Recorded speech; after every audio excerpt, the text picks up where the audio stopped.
Israeli Prime Minister Benjamin Netanyahu, who, as we say in Turkey, for those asking how high even before you ask him jump, likes to stick his nose into everything, was in euphoria when Kurdistan Regional Government KRG President Massoud Barzani insisted on holding a referendum on independence. He did not, for one moment, stop and ask himself how an autonomous region in a unitary country could be independent before seceding from the Union first, as the 7 southern states had done in 1860 immediately after the election of Abraham Lincoln. They seceded and then formed their independent and sovereign state in Confederacy. The lesson we learned then was that you secede first. If the union you were seceding from would allow you, that is. But Bibi, as Massoud and other friends call him emphatically, did not ask such question.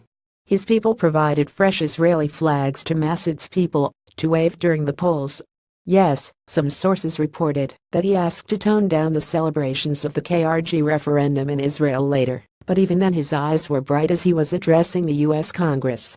Yet, curious minds could not help themselves and wondered why this independence lover, freedom fighter Prime Minister of Israel said nothing about the Catalan independence referendum. He had not uttered a word. Not a peep, as if the Catalans had no polling stations, no fights with the Spanish police, nobody was dragged on the streets.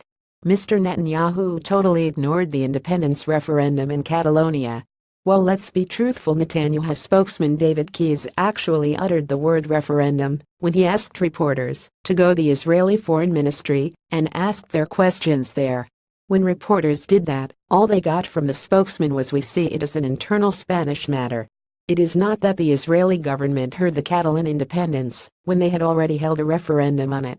3 full years ago, then president of the regional Catalan government, Artur Mas, and the mayor of Barcelona visited Israel with a Catalan business delegation and received a very warm welcome.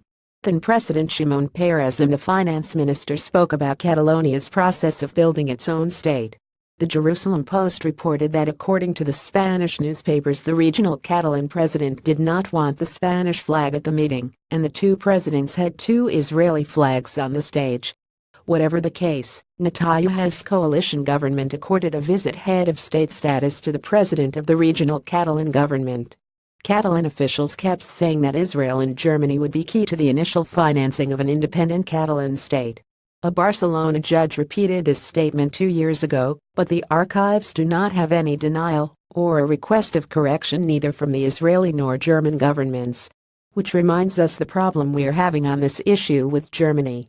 You know, as late as the last week we had press reports about German military equipment being confiscated from PKK terrorists.